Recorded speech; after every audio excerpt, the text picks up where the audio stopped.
যেই এখনো কাজ করতাছি, এই সুযোগে আমি কয়টা মাংস খাই।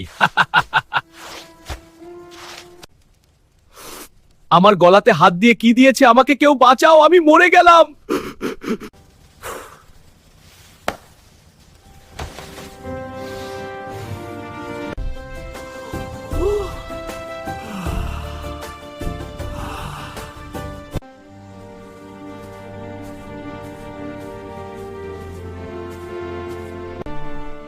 আমি তো মারা গিয়েছি, এবার আমার গিন্নির কি হবে?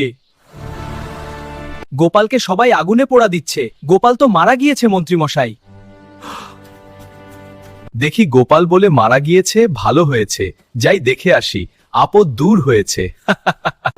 গোপাল গোপাল গোপাল গোপাল।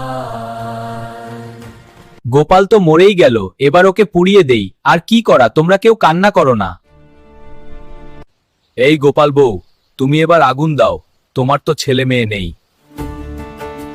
গোপালকে তো পুড়িয়ে ফেললাম, এবার সবাই চলো বাড়িতে যাই। হ্যাঁ হ্যাঁ চলো। আমাদের কৃষ্ণনগরে এবার কি হবে? গোপাল ভাঁড় তো মারা গিয়েছে, আমাদের আপদ বিপদ এবার আর কেউ দেখবে না।